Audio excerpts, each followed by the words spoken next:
see you. Okay, you're welcome to week 5, session 9 and 10. We're almost at the finish line. Round of applause for everyone.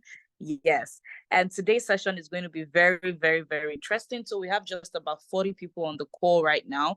We're supposed to be 60, so please use the next 2 minutes. I'm going to give just 2 minutes. Please reach out to everyone that you know that's supposed to be here, whether you send them a WhatsApp message on Discord, you have to call them. Please do that. We're almost at the finish line, and this is not the time to miss out on any session. So please call your buddies. Call your buddies, okay?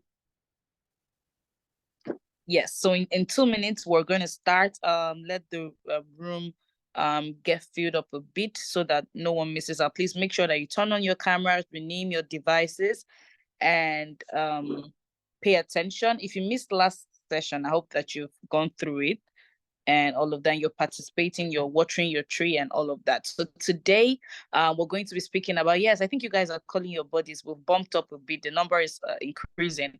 This week, we're going to be talking about empowering youth, about, environmental education and effective project development for climate action, because you know that everything we've been doing from week 1, everything we've been doing on this program, the highlight of everything is going to be the project that you guys are going to do at the end of it all. That's like the the proof of all the work that you've put in for the past few weeks. So this session to me is going to be one of the most practical and the most important sessions in the entire program, because you're going to be learning how to develop the environmental and educational project for climate action, so that when you leave this program, you're able to develop and implement climate action project, both online, offline, anywhere it is, in any community. You're able to do that, because that's one of the most important skills you can have as a climate leader, to be able to implement and develop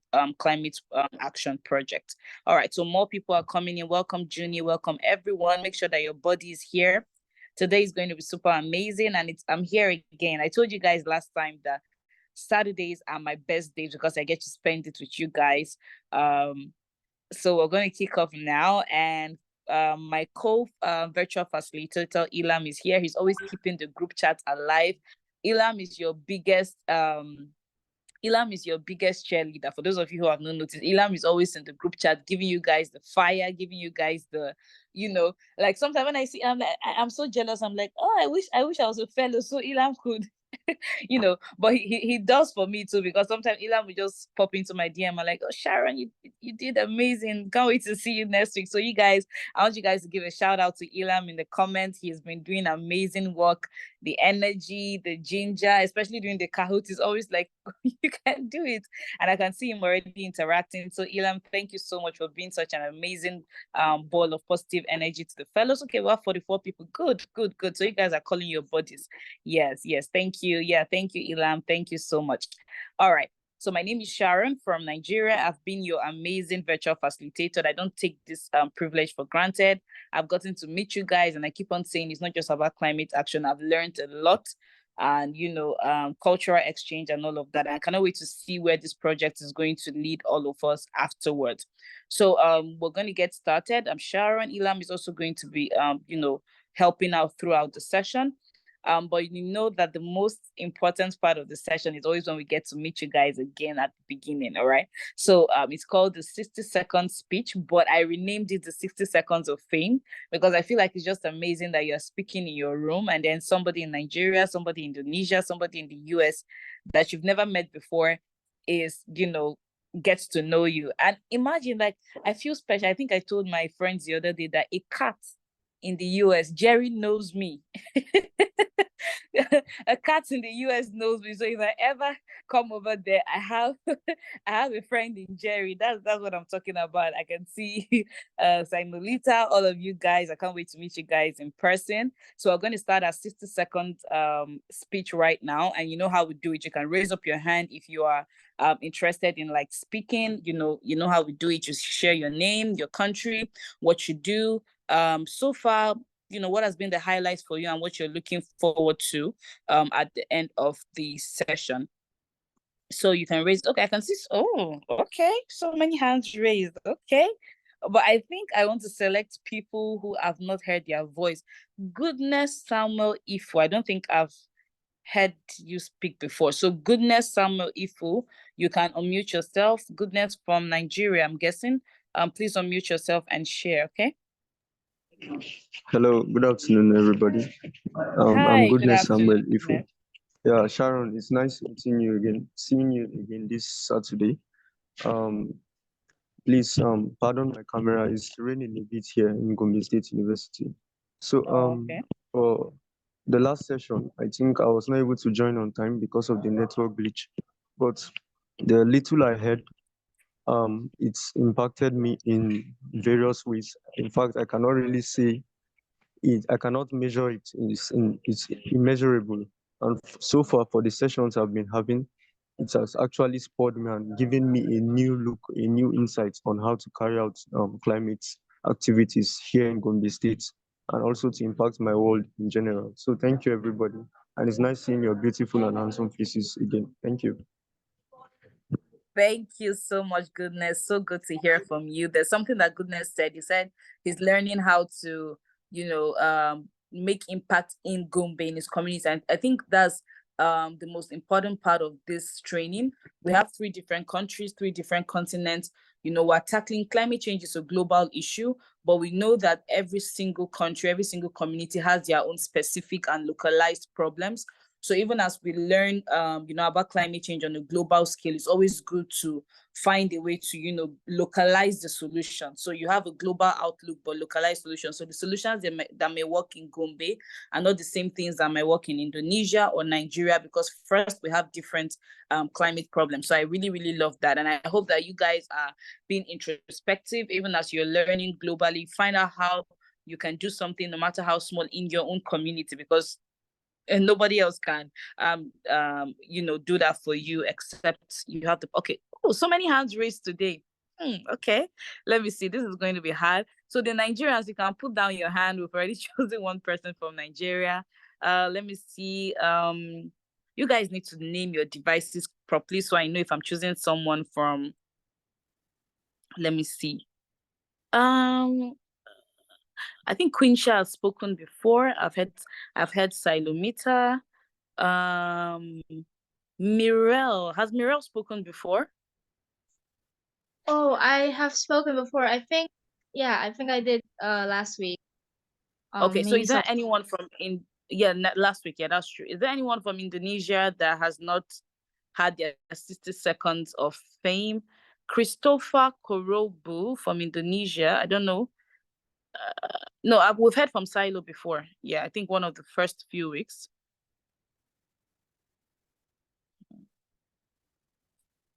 Let me see.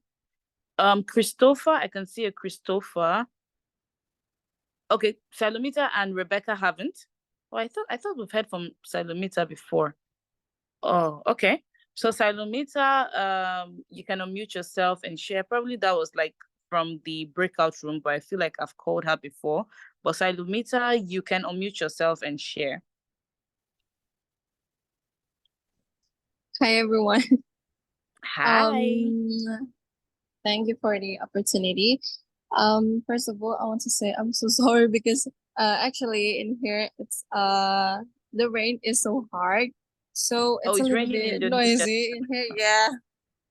First, I want to introduce myself. My name is Shalomita Novelonika Senduk, and you guys can call me Shalom for short.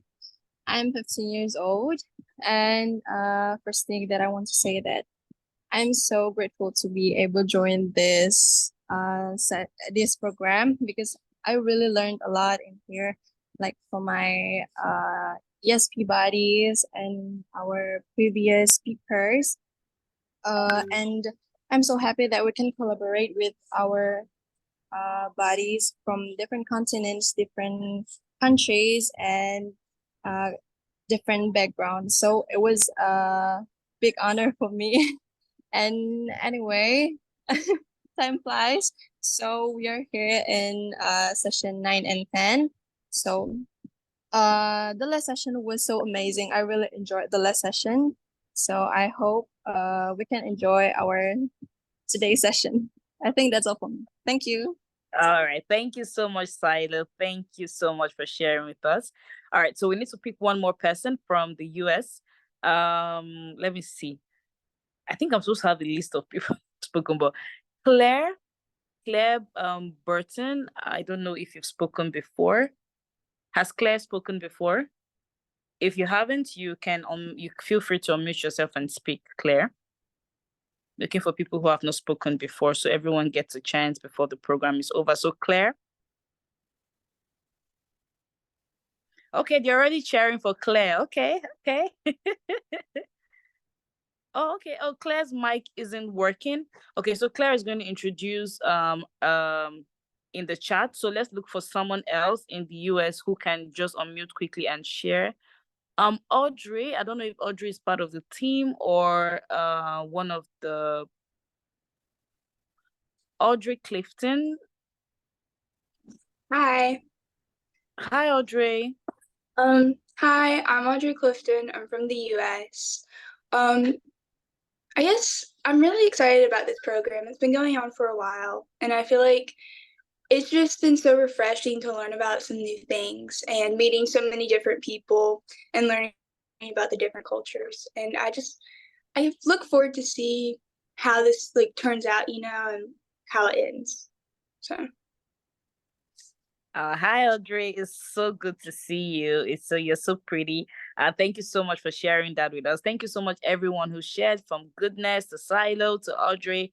Thank you, and we're super excited to have you too. And there was something that Silo said. She said, "How time flies." Truly, we're already in session 9 and 10. We're almost done, but I hope that this experience remains with you for a long time, and you're able to foster relationships across the globe that will lead to meaningful partnerships and collaboration. So thank you so much for participating in our 60 Seconds of Fame. Now, on to the next agenda.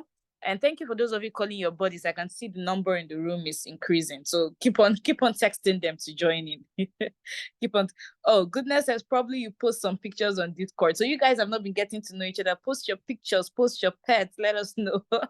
All right. So we're going to do a quick poll and games. I wish I had drum rolls somewhere. I always love the games because it always tilts different ways. I don't think we've had the same person win like 2 different weeks consecutively, and it's always interesting seeing the answer. So we're going to have the Kahoot now.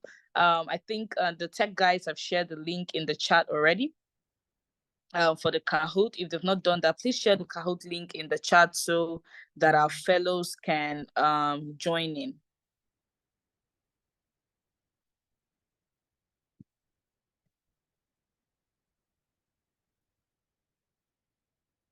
All right. So you click on the link on the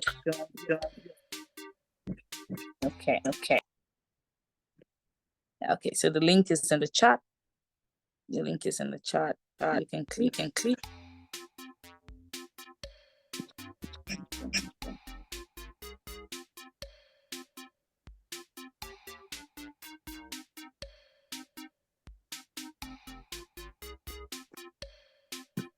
Okay, I can see you guys are coming in. Hi, Maggie. Hi, Gaia. Hi, Claire. Hi, Yaya. Hi, Phoebe. Hi, Rebecca. Hi, Mirel. Hi, Alex. Hi, Mirma. Hi, Phoebe. Hi, Usman. Hi, Zara. Hi, Quinsha. Hi, Tessa. Hi, Sonia. Hi, everyone. Hi, Excellent. Oh, that's the first time I'm seeing the name, so I'll make sure you speak next time. Hi, Angelita. Hi, Daphne. Hi, Maria. Hi, Altaf. Hi, everyone. Welcome. All right, so I think we have quite a good number on the Kahoot, so we can start. Yeah, so we can roll out the first question and see who gets it correct.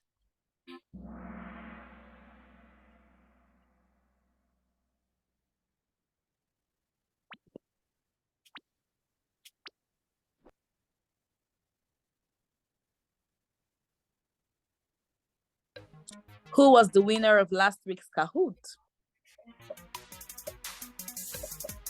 Was it Dorothy, Usman, Kaf, or Quinsha? Who was the winner of last week's Kahoot games? Was it Dorothy, Usman, Kaf, or Quinsha?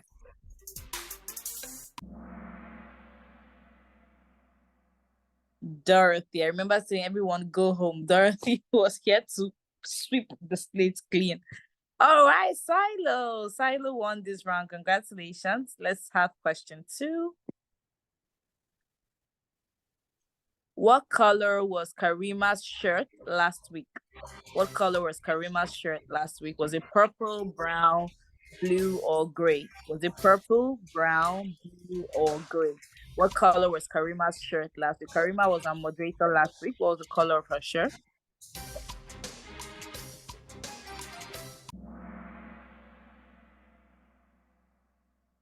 Gray. Okay. Okay. Gray. Let's see who got it this time. Okay, Silo is on a winning streak today. Go, Silo. And I can see Usman closely behind her for a second time in a row. All right. What is an example of output support? Is it getting involved, engaging in research, solution development programs, or mapping and planning? Is it getting involved, engaging in research, solution development programs, or mapping and planning? What's an example of output support? The answer is solution development programs, and let's see who got that. My money is on Silo. Gaius, okay.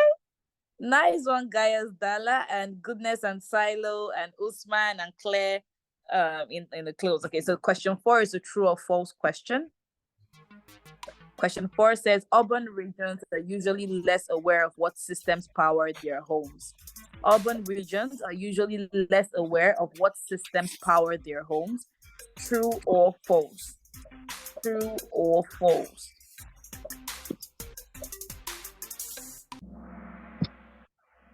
True or false? The answer is false, but let's see who got it.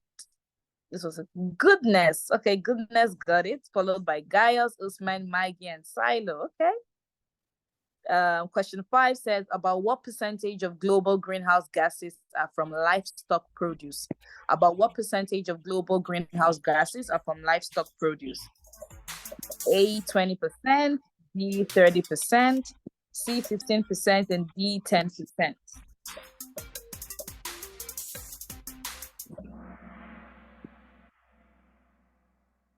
Let's have it. The answer is 15%. So about 15% of the global greenhouse gas emissions are from livestock production. But who got it? Goodness again. Okay. So I think this is going to be a hard tie to break because we have Silo with 2, Goodness with 2, and then the other one's divided. I'm interested. So question 6 says, what would be the most eco-friendly form of transportation? What would be the most eco-friendly form of transportation? Is it electric vehicles, public transit, walking, or carpooling? Is it electric vehicles, public transit, walking, or carpooling? What would be the most eco-friendly form of transportation? The answer is walking. Okay. The answer is walking, but let's see who got it this time. Okay, Goodness. Okay, third win. Goodness, Usman, Gaius, Audrey, Jab. Okay. All right. Now, question 7 says, what is upcycling?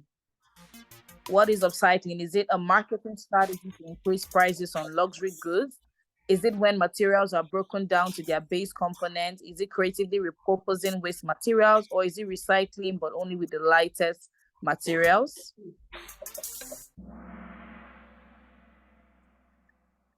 What's the answer?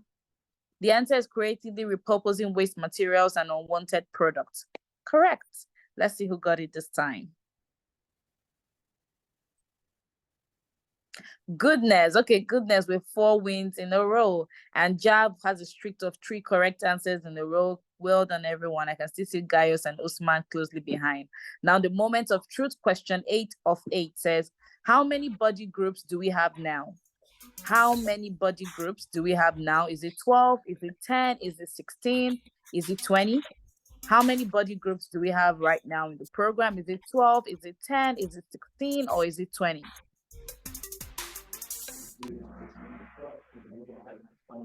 Okay, the answer is 10. So we have 10 body groups for the ESP program.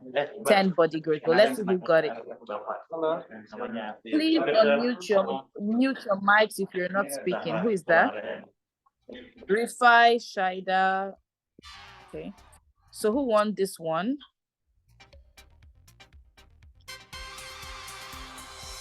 We had Usman Jab and number 1.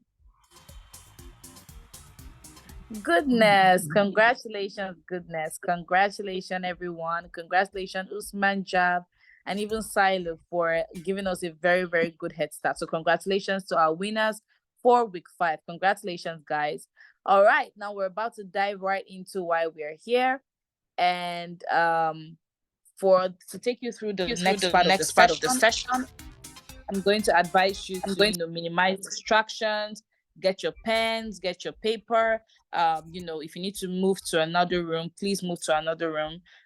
Because right now we're about to get into the meat of the matter. Is okay. No, let me not say meat. The vegans don't come for me. Okay, but anyway, we're about to get started, and we'll be calling our speakers soon. But I'm about to bring somebody on stage. You guys have been calling for her. You guys have been asking. You guys have missed her so much. I see it in your messages. I see it in the comments. And today, your prayers have been answered, because today we have back on stage as our moderator the amazing, beautiful Ocha. Ocha was our moderator for a few weeks. So Ocha alternates between Ocha and Karima. And you guys have not seen Ocha's face in about 2 weeks. And Ocha is back. Yes, Ocha is a student, and let me just introduce her again for those of you who have forgotten. Ocha is a student majoring in communication and media. She has a passion for public speaking and a keen interest in social issues, one of them being climate change issues.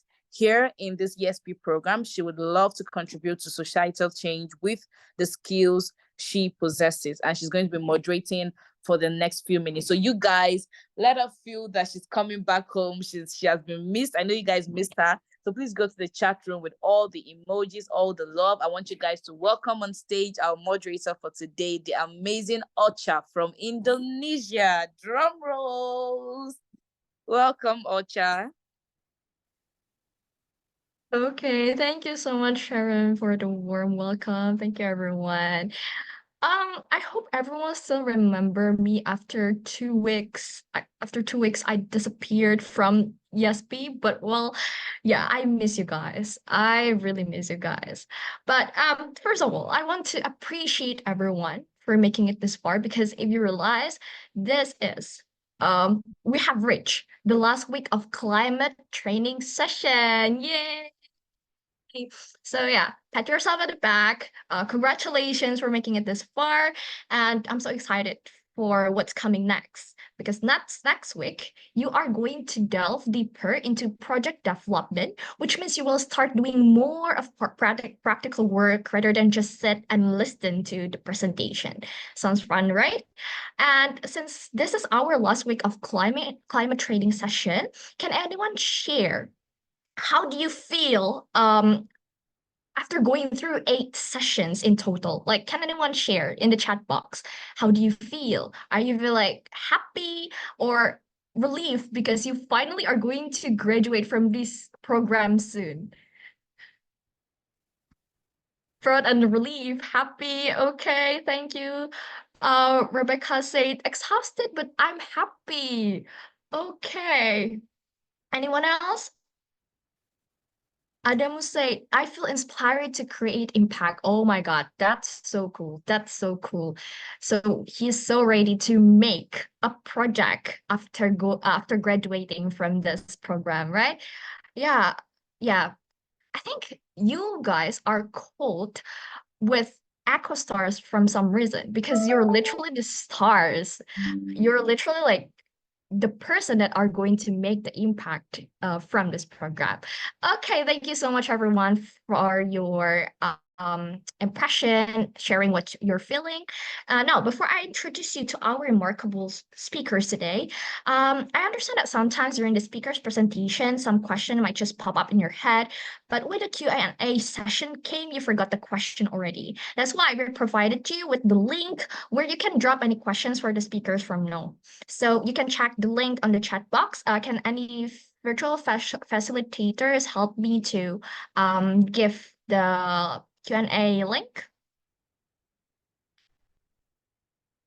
Okay, I think virtual facilitator will share the link soon. So during the presentation, it's okay if you guys have any question, just drop the question in the link. Now, without further ado, let me introduce you to our first speaker, Kak Indira. Well, this is like a bit of cultural insight. So in Indonesia, when we call someone who is older than us, we call them Kak. So we don't just call them by their name, but instead we call them Kak before we say their name. For example, Kak Indira. I call our speaker today Kak Indira because she is older than me. It shows some respect. It shows like it's like an expression that you respect them. So Kak Indira is passionate about reducing single-use plastic packaging. She realized that the packaging only acts as temporary protection for goods, yet it causes them this massive issue of plastic waste pollution. Combining her technical industrial engineering and human geography background, she's now aiming to transform how people deal with packaging. That's so cool, right? She currently works in the circular economy sector, developing solution to eliminate single-use plastic packaging. With education sitting in a special place in her heart, she co-founded Bumi Buddies, a non-profit organization that aims to educate and empower Indonesian children and youth to learn and act on environmental issues. I'm very sure that we can learn so much about project development and how can we create impact in organization from Kak Indira. So I see that Kak Indira already joins us today. Hi, Kak Indira. Hello, hi everybody. I'm Hi. very, very excited to be here. It's a very, very global environment with people from every corner of the world. Can you Kak Indira, can you share a bit how are you feeling when you see a lot of young people here assembled to learn a lot about climate change and how are they going to make the impact through their project here? I think it's really, really calming in a way where there's so many uncertainties about how the world is going to be, and yet every one of you is sitting here constantly going through week after week and learning so much stuff, and I just feel like, oh, we have hope for the future. So I do feel really proud and really happy to be discussing a little bit more with you on this session. But yeah, generally very, very proud with all that you all have done. Okay, thank you so much, Kak Indira, for sharing your thought. So I think since without further ado, let's just get into the presentation, I guess. So do you need any help for the presentation, or are you going to share it yourself? Okay, I think I'm going to share it by myself, and just let me know if it missed anything or if you need to go back or the slide doesn't change. But yeah, hopefully it all works. Okay then. Okay, then floor is yours, Kak Indira. You have 20 minutes from now. Yeah, stage is yours. Thank you, Ocha. First of all, hi everybody. I hope that whether it's morning, evening, afternoon, your time, you're still very much excited because I believe this is the last week of the formal sessions before you're going to develop your own projects. And I'm sure that you have learned so many different things from the previous speakers as well. So I don't think my session is going to be very long. I hope this is just going to be some kind of like a wrap-up session where you guys can think about what issue that you're most passionate about, a little bit about environmental education, and hopefully understand what is more important in order to create that impact. But yeah, I think I'm really honored as well. So I really want to say thank you to the Young Eco Stars program team to have organized this very wonderful session so that I can meet all of you guys. And I'm just really in awe by how close you are with each other, because one of the questions from Kahoot earlier was what color of a t-shirt that somebody was wearing last week, and it just shows how close you are together. So hopefully with this teamwork and everyone knowing each other, everyone supporting each other's visions and goals, we all can achieve sustainability, and hopefully we can create an impact for the earth together. So yeah, I'm just going to get started. Let me just briefly introduce myself. My name is Putu Ayu Indira Ardiyatna. That's a very long name, but you can call me Indira for short. I am the co-founder of Bumi Buddies, an organization that I started with 2 other friends. And a little bit of my environmental credibility. So I graduated a master's degree from University of Glasgow in Scotland, taking Earth Futures. And I'm currently a consultant at Anthesis Group. So it's an environmental consultancy talking about stuff about climate change, net zero goals. My role specifically is within packaging. And I was a customer experience manager at Reposit, a reusable packaging platform as well. So if you want to have a little look about what opportunities that you can do in the future when you have learned about environmental issues, especially if you have a keen interest in reducing single use, you can definitely reach out. And also if you have any questions about the session, after the session, exploring opportunities in circular economy, feel free to reach out through Instagram or just send me an email. Okay, so a little bit about Bumi Buddies. So basically, Bumi Buddies is my action. So when we're talking about environmental education and action and impact, this organization is sort of my action and how it impacts, hopefully gives a positive impact. Sorry, can I? Yeah, thank you. So yeah, hopefully is a place where it can give positive impact to the earth, since we established this in 2018. So it's about 6 years from now. And we are dedicated to educate the Indonesian children and youth about the environment through various modes of learning. So we do in-person sessions, coloring activity, drawing what they think what the earth should look like. We do workshops, zero waste packaging shopping simulation, and we also do like climate change and sustainability courses. So we did this while during the pandemic, and hopefully in the future we can also have more programs that we can offer for youth. So our vision is to educate children through creative and interactive learning, and to inspire them to bring change for a sustainable earth. So it's very aligned with the mission of YESP, or Young Eco Stars program. And I hope that from this program, you guys can also be the pioneer for change and also have your own initiatives and your own projects that can support the mission to make the earth a better place. So I just want to share my light bulb moments, because I think this is where it all started. This is where it motivates me to kind of focus my life and career to help the earth. Because before I studied Earth Futures or anything related to environment, I actually studied industrial engineering. Raise your hands if any of you are studying engineering, or comment in the chat that if you guys are learning engineering and thinking, what is the connection between studying mechanical engineering, for example, or industrial engineering like I studied, or maybe even when you're still in high school, you're studying physics and studying chemistry and you're not sure where is the correlation.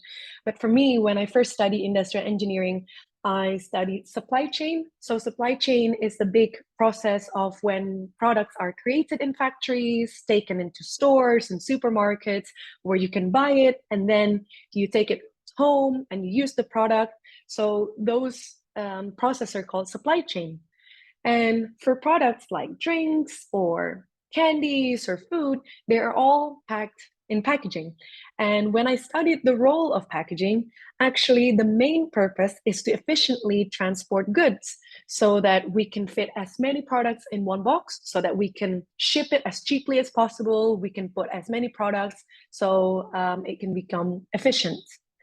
However, when we take the product and we use the product, we don't actually use the packaging. We just eat. So for example, I really love chocolate. I eat Kit Kat all the time and I just eat the chocolate bars, but I always dispose of the packaging. It just went away, throw it away to the bin, and then it just goes to the landfill somewhere. And unfortunately, this issue, this action of eating and just disposing of our packaging ends up creating this massive issue of plastic pollution. And I was thinking, if this is the impact that I make to the earth with just one person, it was just me, imagine now that everyone is also doing the same thing. Imagine the amount of waste that we create as people or citizens of this earth. So this situation makes me feel like, oh, it's very, very damaging to the environment. I really need to do something about it. But at that point, I only know a little bit about it, but I'm curious. I'm really interested to learn more about it because I was exposed to that issue. So because I was exposed to that issue, learning little bits of information from like my studies, my formal studies in school and university, or even in like classrooms, and then hearing some news about the issues of plastic pollution, being exposed to that made me curious to learn more about it. And that is why exposure is an important aspect of environmental education. So when we're talking about environmental education, it is the process of allowing somebody, individual, yourself, to explore about these issues, and then you become engaged with how to solve this issue, and then you can take sustainable actions to then help solve that issue. So there are lots of literatures, readings, blog posts, videos of teaching you about environmental education. But if I'm summarizing it here, you can see it starts from exposure. And from that exposure, you will then build information. You'll try and find more like news, any resources that you can get in order to become more exposed in the different aspects of that issue. And then from there, you can learn how to improve your skills because you have identified the gap when you learn more about it. So for example, when I first thought about the plastic packaging issue, I looked up what is causing that, what are the solutions that has been implemented, and why is it not successful right now? Because if a solution has been implemented, why it's still an issue today? So from building all of those informations, I try to improve skills, learn new things, and all of those things, all of those information has enabled me to now take sustainable actions. And in my case is I'm motivated to learn more and take a master's degree in environmental studies. And then I now work in a circular economy field so that I can create change and make people do less harm with their packaging. So what I do is actually creating reusable packaging. So instead of shopping for washing up liquid or liquid that you use to wash your dishes, instead of buying it in a plastic packaging, my company creates an aluminum bottle and you put the product in an aluminum bottle.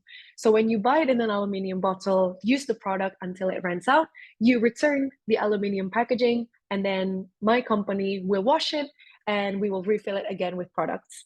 So that sustainable actions that was inspired from my exposure, understanding the packaging issue, all of that, help to create the sustainable action that can help other people who wants to reduce their packaging impact can take action and just do that instead of like trying to solve the action again.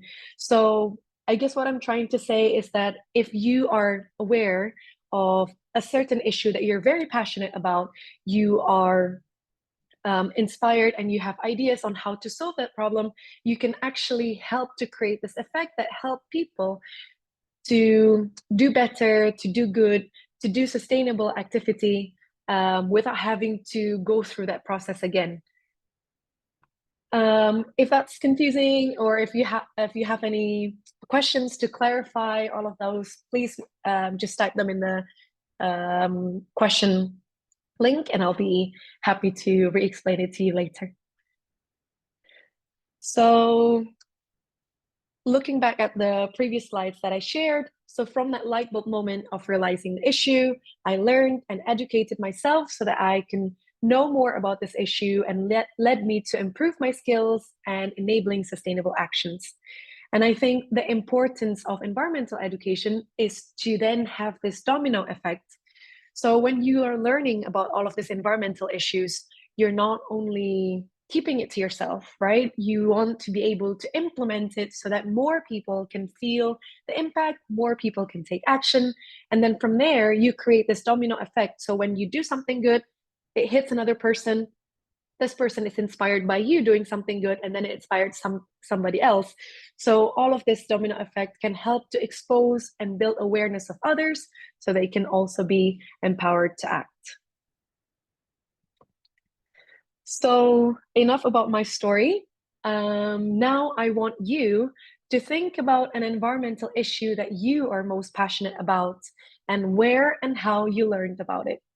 So think of this as maybe something to inspire your project, or something that makes you inspired to join the program as well, because you must have something that you really want to fight for, something that you really care about, any environmental issue. Please think about it and share where and how you learned about it. So I'll give you 2 minutes to think about it.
Okay, last 30 seconds.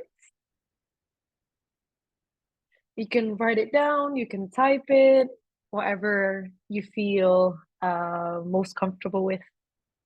And maybe I would like somebody to share what their environmental issue that they're passionate about, and where or how you learned about it. Maybe Ocha can help me choose one person to share. Okay. How many seconds do we have? Or it's already time? Yes. Okay. 2, 3, 2, 1. Let's go, Ocha. Okay. Wait, before I pick randomly, does anyone want to volunteer to share about the environmental issue? Okay, we have Usman here. Feel free to unmute yourself, Usman. Thank you very much for giving me this wonderful opportunity to share my the climate action, or what has interested me and what has caught my attention here in Gombe State, Nigeria, is, like I wrote it there in the chat, it is improper waste management and excessive deforestation. People who are here with us, they actually don't do the actual way of where you are disposing some waste. You see polythene bag which can cause detrimental effect on our mother nature. They just displace it anywhere without making it, without properly managing it. So I think that is a very issue which I got my interest in it. And then this excessive deforestation by using it as a firewood. Most of the time you see this how it can contribute to greenhouse gases. So this is the thing that I think got my interest. So I think of a solution whereby for people that use this polythene bag, why don't they use normal paper? They can package it in a paper, then so that you see if someone can dispose paper can be degraded and then does not contribute to greenhouse gases. So that's what I think as the solution. And if eventually I got an opportunity or I have enough to start producing that, then definitely I'll go into that and solve that particular problem. So thank you very much. Wow, that's really, really cool. Thank you so much, Usman. And may I just ask one follow-up question? So where and how you learned about it? Where do you hear about this issue usually? Thank you very much. It is very obvious here, actually. It is very obvious. Walking by the street, you see them meeting with people in school everywhere. It is very, very obvious that you cannot even deny it, actually. So thank you. Oh, wow. Yeah, see, thank you so much, Usman, for sharing. So yeah, I think maybe even not something that you hear from like online or like a social media, but actually something that you can see with your own eyes, and it actually motivates you to do something about this, because it's just sad as well. Like, it's so obvious, but not many people want to take action. And also it shows how special you guys are because you want to take action about it. So, and I can also see something here on the chat where they see a lot of leaf litter around them, where they are inspired to do something about that, and how you can use other resources or other type of litter that can be useful for us. I think that's really cool. And renewable energy. Wow, this is really cool. Nuclear engineer. So yeah, you can start to be inspired by different things, and maybe it's not an issue. Maybe it starts from a solution that you think, okay, how can I take that solution to become even better? And it's easier for people to access it, and it's easier for people to actually use it.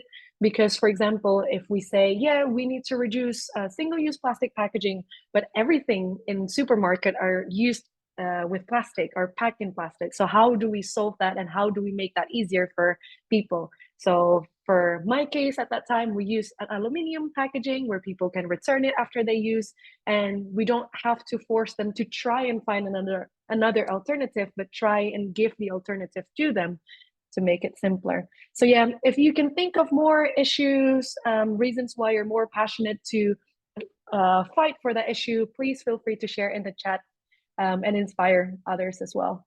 So I'll continue sharing. So yeah, environmental education.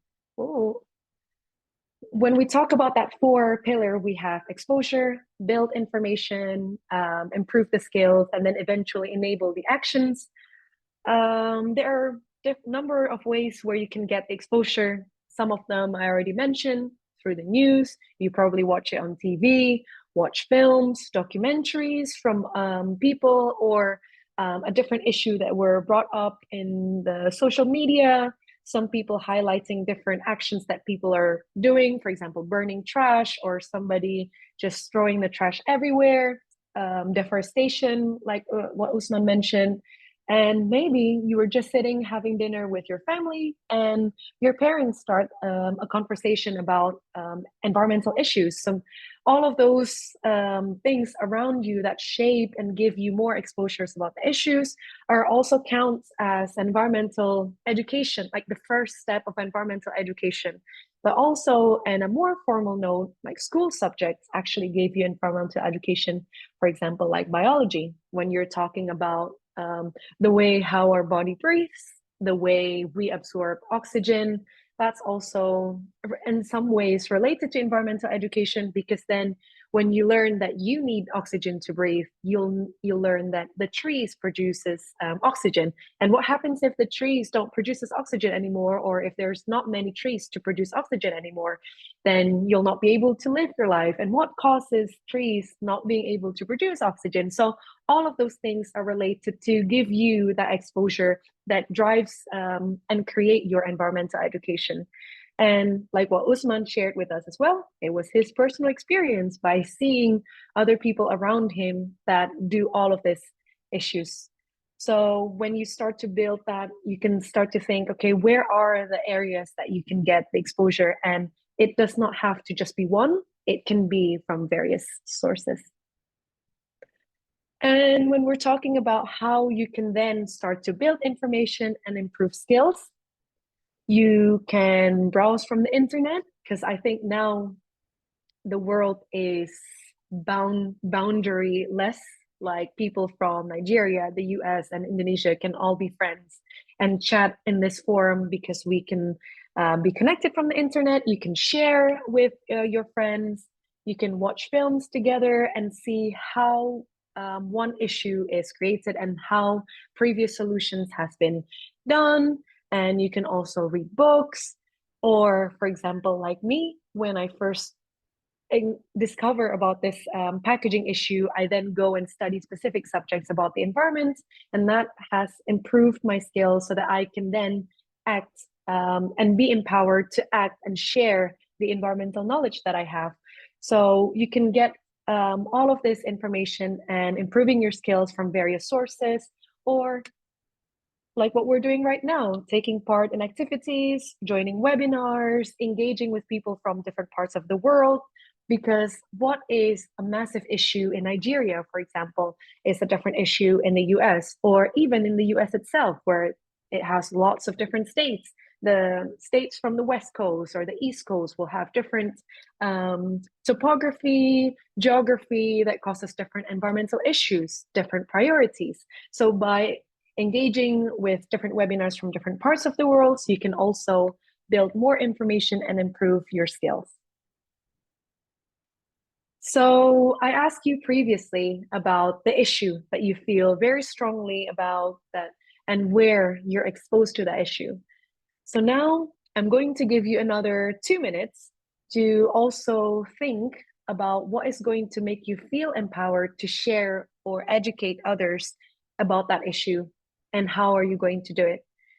So for example, Usman earlier said that, yeah, I hope one day I can make a company that can produce that biodegradable paper bags so that people doesn't have to use this bags to pollute the environment. So feel free to also share in the chat, and we can also ask one brave young eco stars to share what is going to make them feel empowered and how they're going to share this.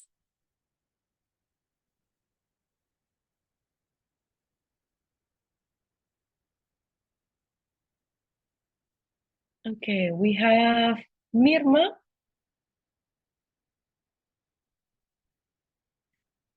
Can you share with us? All right. Thank you very much, ma'am, for the opportunity to speak. So what will make me feel empowered to share and educate others, I think, is the access I have to the right information through the ESP training program. So I think the knowledge I've been acquiring since from week 1 down to now week 2, I think is sufficient enough for me. It has already empowered me, it has shown me how to go about what I need to do and how I can harness my potential on addressing climate issues. And how I think of going about it is to just start from my locality, just getting young people around, probably teenagers, to just educate them on the importance of conserving our climate and conserving our environment for the betterment of the future for all of us. Yes, ma'am. Thank you very much. Thank you so much for sharing. Yeah, it's really, really interesting, because you also need to really learn about the issue in order to be empowered and be able to share with others. Thank you so much, Mirma, for sharing. And I have Quinsha as well. Quinsha, do you want to share?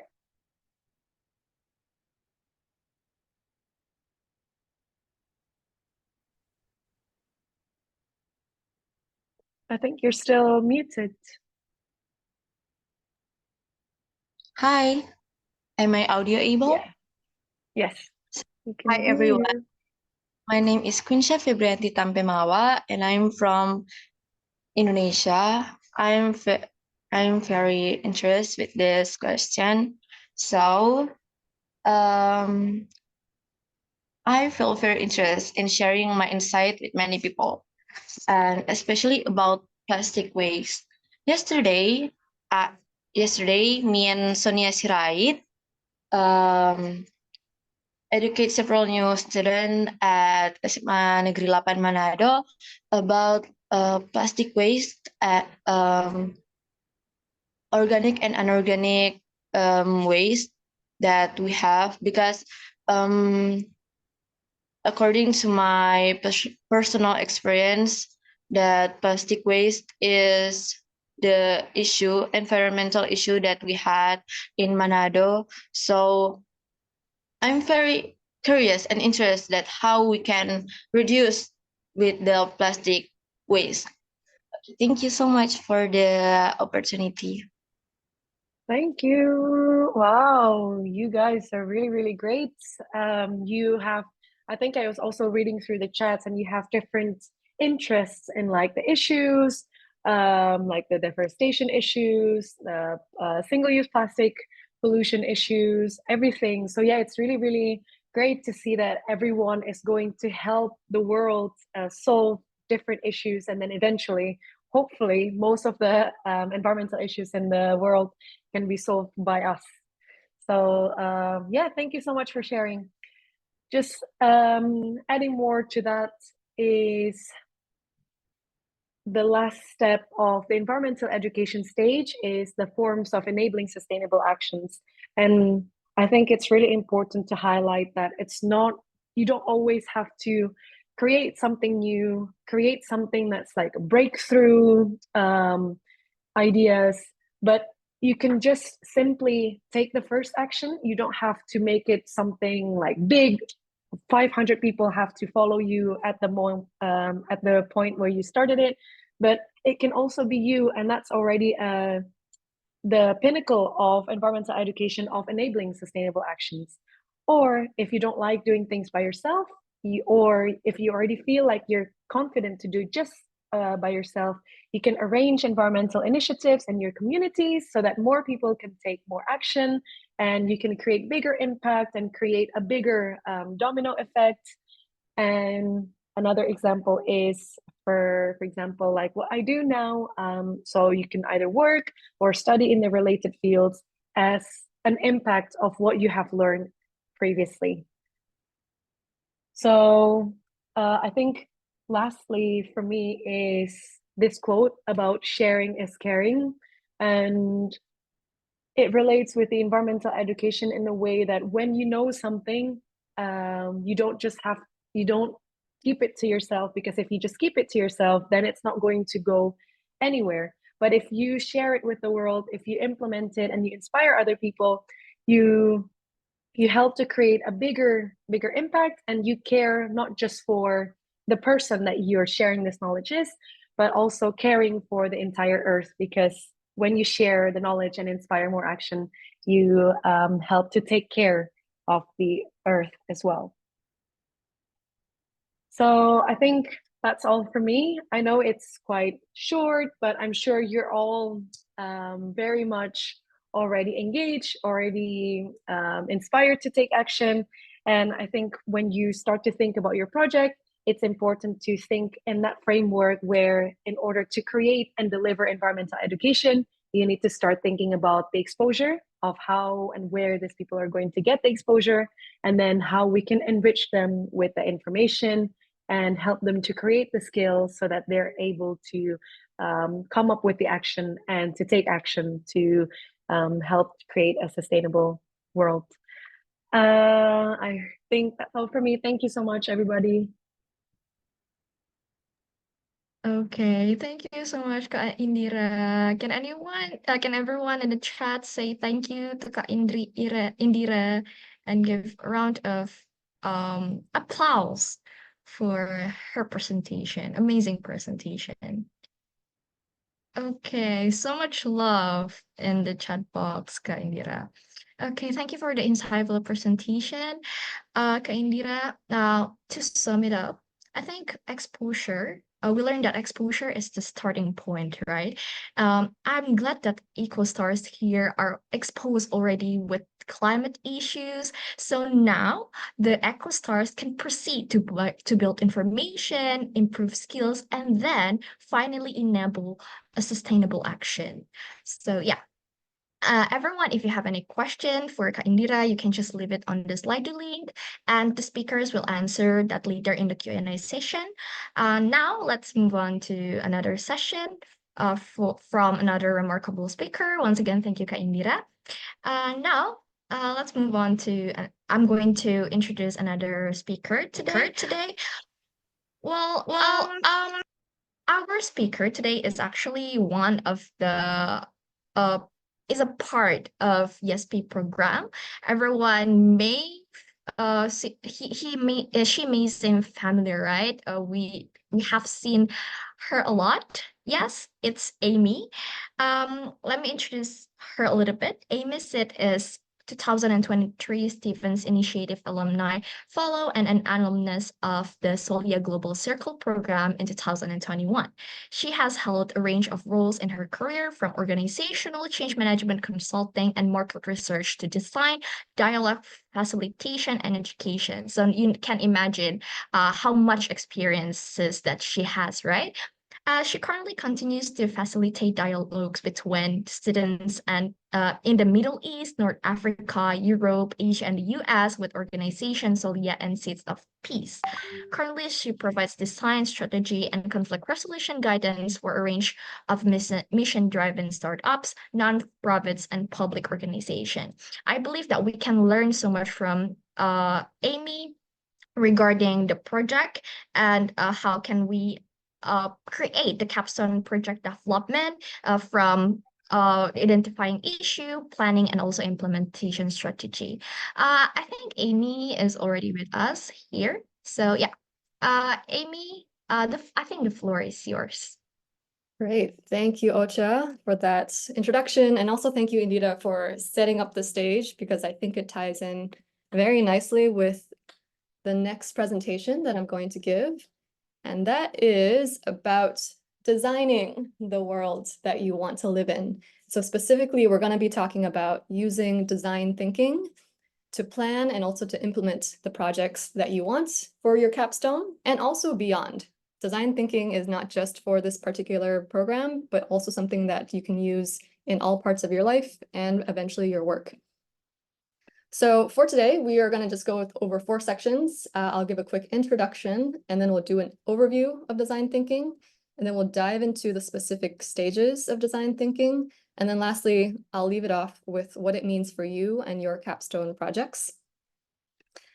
So just a quick intro. Aside from what Ocha just shared about me, what I do on the side outside of this program is I design things. I'm a user experience designer, which means that I can design mobile apps and products, websites, some digital graphics, but design also can extend to educational services or programs like even this one. And we can think about designing experiences like the experience of going to a hospital or even the services of going to a restaurant. So there are many things you can design, even your own life. So the reason I pose this here is because I want you to start thinking about design as not just about designing art or designing something that looks pretty, but design is really a way of thinking and a way of approaching a problem that you see and taking a specific process to solve that problem. So by the end of the session, what I'm hoping is that you will understand the main elements and stages of design thinking, and you'll understand how you can apply it to your own projects and also to other things that you're working on. All right, so let's dive into design thinking. First off, though, I want to hear from the group. What do you think it means to think like a designer? Can I have some people just type it into the chat? What does it mean to think like a designer? There is no wrong answer here. So I'll put maybe 30 seconds on for people to respond. Creativity, be creative, thinking outside the box, creativity, think creatively, creative. Oh man, this is definitely a theme, creativity, making new ways to think. Okay, let's see. Think outside the box, innovation or innovative, to be creative in such a way that it attracts. All right, these are all amazing answers, and all of these are actually tied to this idea of design. But specifically, what do we mean by this term, design thinking? This is actually the definition that's given by IDEO, which is an organization that's famous for making design thinking popular for everything. So this is a long definition. I'll read it out loud, but actually there's a better definition that I'm going to replace it with. So design thinking is a human-centered approach to innovation. So some people mention innovation that draws from the designer's toolkit to integrate the needs of people, the possibilities of technology, and the requirements for business success. So thinking like a designer, according to IDEO, is basically bringing together what is desirable from a human point of view with what is also technologically feasible, like it's capable, you can actually create it technologically, and also economically, so like it's actually possible for a business to grow or an organization to grow with this idea. But this is a really long-winded definition. I replaced it with something that was more simple and also better for our own use, which is that design thinking is a mindset and it's also an approach to solving problems. And it focuses on the people that you're trying to help. And it uses many creative experiments to build and improve. And by experiments, what we mean is that we are creating things, but then we also test them out. Then we use the data that we collect to improve and build it again in a better way. So we're constantly trying to test, like, did this solution or this idea work? And let's make it better. And the creating part is basically just coming up with new ways to improve. So what I want you to focus on is that design thinking is a mindset, which means it's the way of thinking about problems. And it's also an approach, meaning it's a series of steps to solving problems. And just to add on, I think two things that I think is really important for each of you to know is that as a designer, you can do a lot of things. You can create so many things, right? Now that we're expanding the definition of design, you can design your life, you can design your job, you can design like a program. But what's more important, especially when you think about climate or about social impact projects, is you want to pay attention to how can I do more with less? You're trying to maximize what resources you do have to solve the problems creatively. So in the Philippines, for example, they've learned to take a soda bottle and transform it into a low-tech light bulb. All you need is a plastic bottle, water, and bleach. And now it's a solution for hundreds of families in the Philippines. They didn't have a lot of resources, but they managed to create a solution. So they created a lot of impact with just 3 items that were very cheap. The second thing I want you to focus on is how can I maximize impact and avoid unintended negative consequences? And what this means is when you create a solution, there are always going to be some unintended things that happen. Something's going to happen that you didn't plan for. So your goal as a designer is to kind of think ahead. What are some of the negative things that might happen if I made the solution and it became big? And one example in the sustainability space is something called biofuels, which is a type of fuel or gasoline that's created from crops like corn. And at one point, biofuels were really popular. They thought it was going to be replacing gasoline as a cleaner and more sustainable alternative to gasoline. So a lot of corn was being produced. But in order to get all this corn to make biofuel, they ended up having to cut down trees and destroy natural habitats. So unintended consequence here was that they actually destroyed more natural habitats and they actually resulted in more carbon emissions because they were trying to do something that they thought would help reduce the carbon emissions. So in your own context, when you're thinking about your solution, just start thinking about, are there any unintended negative consequences of this idea? And how can I try to avoid or minimize the amount of negative results that happen from this idea? Okay, so that's an overview of design thinking. So now we're going to get into the stages. This is where I packed in a lot of information on the next few slides. What's going to happen is that I'm going to give a high-level overview of these, but these slides will be available to you afterwards, so you can always click through at your own pace when you have time. But for now, because we only have 20 minutes or less than that, I'm going to show you what are the 4 stages of design thinking. All right, so this image is something that we commonly see in the design world. It's called the double diamond. What I want you to focus on is just the shapes in the middle. So we have 2 diamonds. There's a green, blue, pink, orange next to each other. And those 2 diamonds represent the problem space and the solution space. And you can see that each diamond is broken up into 2 halves. So each half basically corresponds to like 1 stage in the process. When we go through and we look at this visual, we're reading it from left to right, meaning that we start with the first stage, the green one of discover, and then we go to define, and then we go to develop, and then we go to test. I'm going to break down these stages in more detail in the next few slides and explain what this actually means. But one thing that's important for you to kind of start knowing about why we organize this as a double diamond is to think about the spaces, like the 2 diamonds, as the amount of information that you are exploring and interacting with. So in the first diamond, when we start from the very left, we start with just a topic that we care about. But when we're going through this process, now we start to explore all these ideas and information that we're gathering about this topic or about this problem. And then eventually we get to a point where we stop collecting all this information, and then we start to condense it into what is the most important part of the problem that we want to focus on. And that's how we get our problem statement. Once we get our problem statement, then we can start in the solution space, start to explore all the ideas that are possible for our solution. And then eventually we start testing it and honing in and narrowing down what is the solution that actually works that we want to build out. Again, I'll go through this in a little bit more detail in the next few slides. So the first stage is discover, which is where we're conducting research to deeply understand the problem you're trying to solve.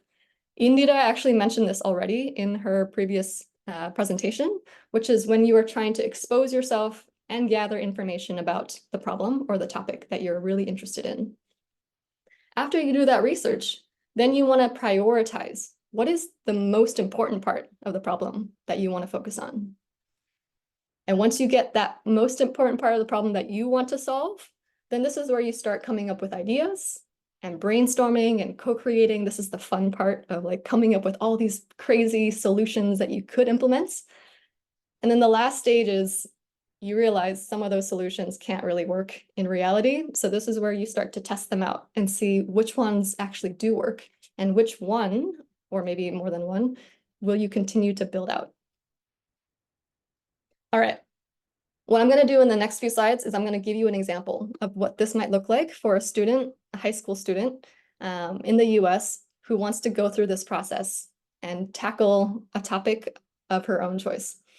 So in stage 1, in Discover, you are primarily trying to answer these key questions. Who are you trying to target? Meaning, who are the people impacted that you want to help? And who are the stakeholders? Meaning, who are the people that you need to work with to solve the problem? You want to empathize with them, understand how the problem impacts them differently. And that's what we call the empathy part of this. You want to kind of gain an empathy for the people who are impacted. You also want to know, why does this problem exist and why does it continue to persist? There is probably a reason why this problem has not been addressed if it's a huge problem. So you want to understand what are the root causes and what are the things, the forces that keep it from changing. And then lastly, you want to figure out what are some existing solutions and what are their pros and cons. Oftentimes, you don't have to start with your own idea. You can build on an existing idea and make it even better. So this is why it's important to know what exists already. So for this student, I'm just going to focus on the right-hand side of the slide, which is the example. On the left-hand side, this is what you can review on your own. This is just some examples of techniques you can use in this stage. So when you're trying to research, in this example, the student decided to focus on reducing plastic waste in the school.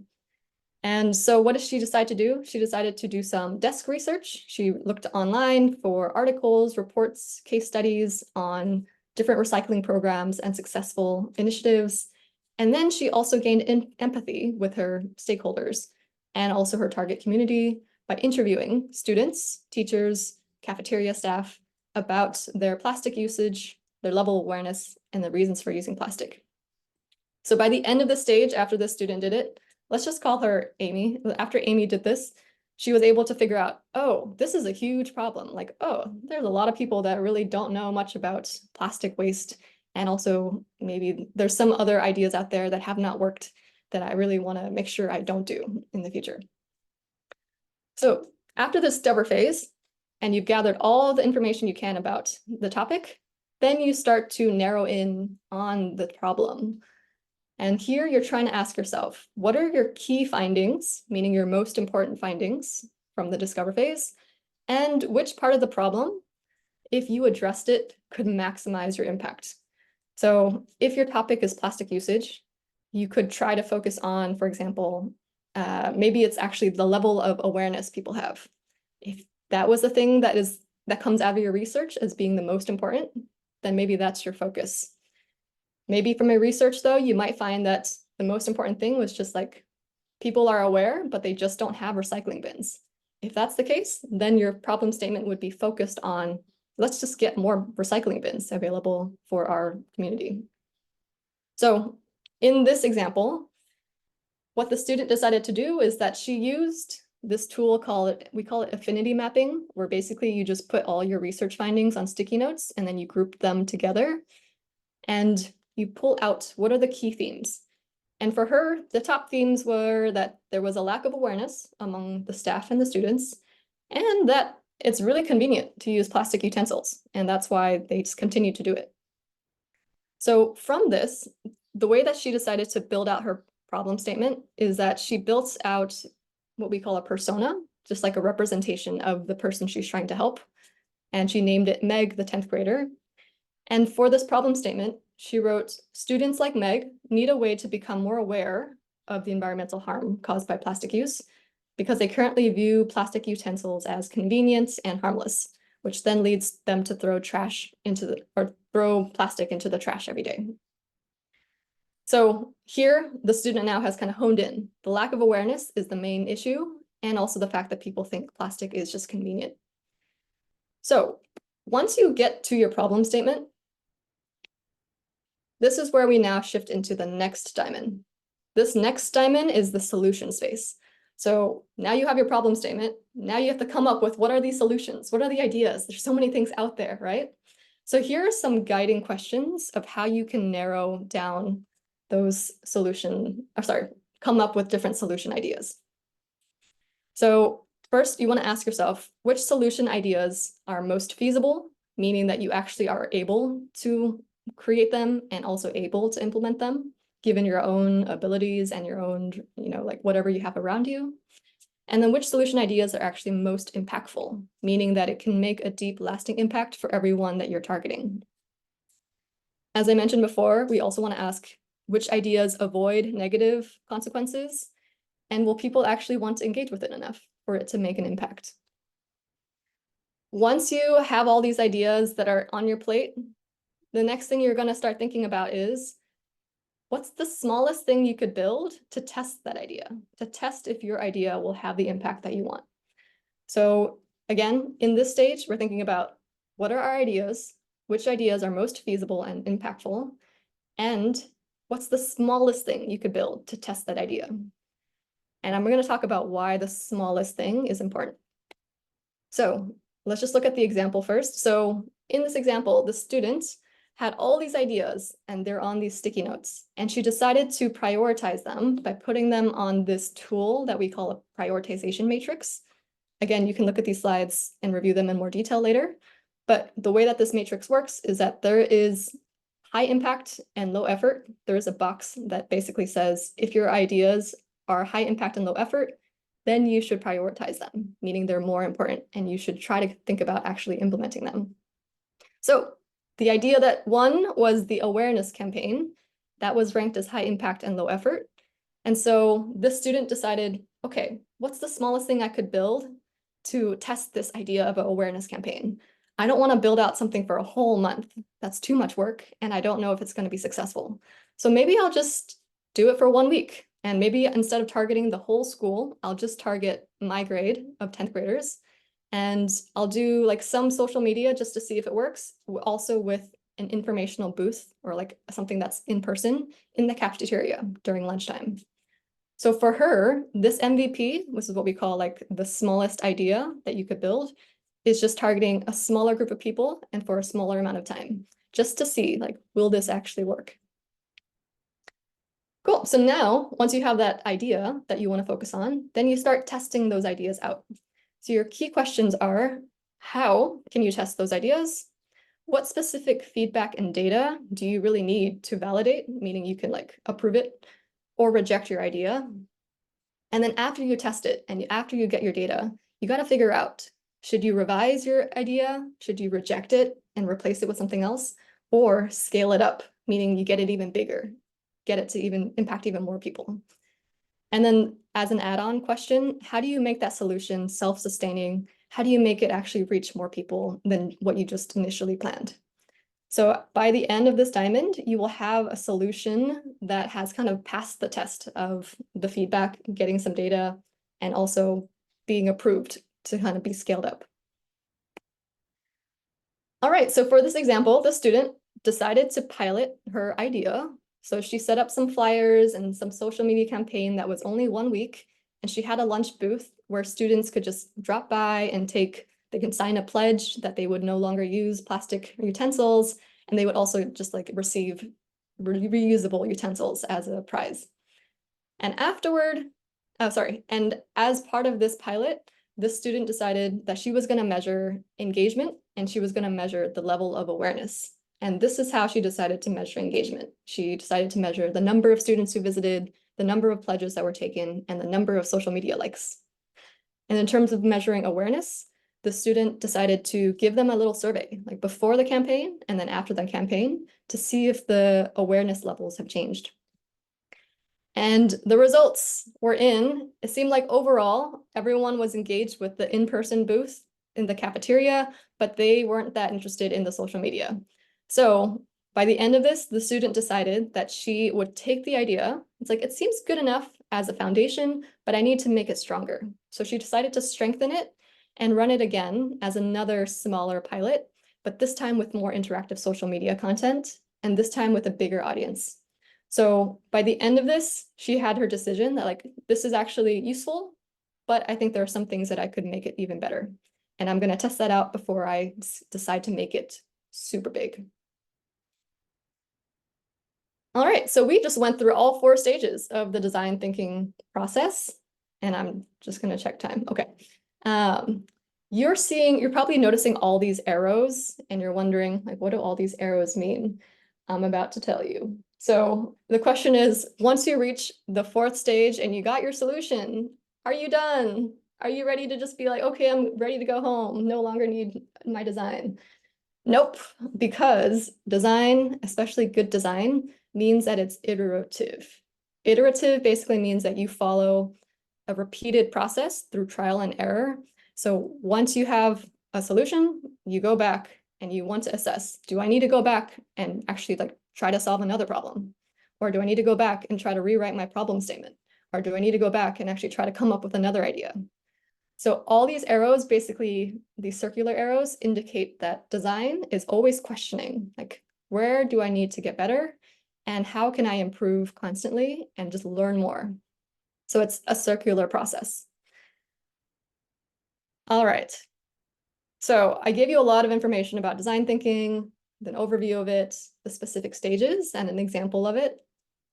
What it means for you is, hopefully, now you have some ideas of how you can apply design thinking for your own project.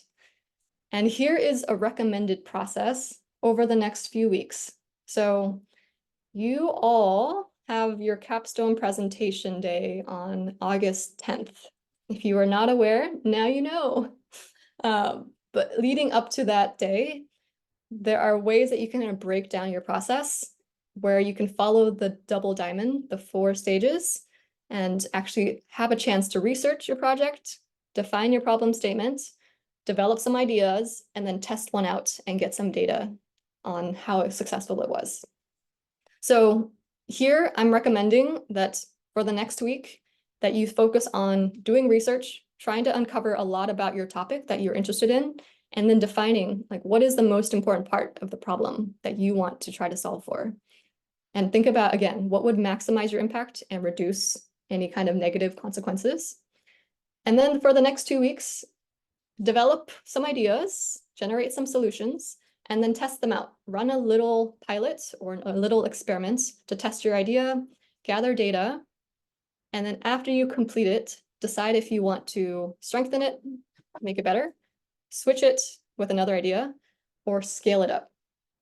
And then you'll actually get a notification afterwards about what would happen after the program. You'll have a chance to even implement it bigger scale if you decide to scale it up. Cool. So like I said, design is for a lot of things, even designing the world that you want to live in. So my last question for you is to think about what kind of world do you want to design? And hopefully this project that you embark on will help you get closer to it. All right. Thank you all.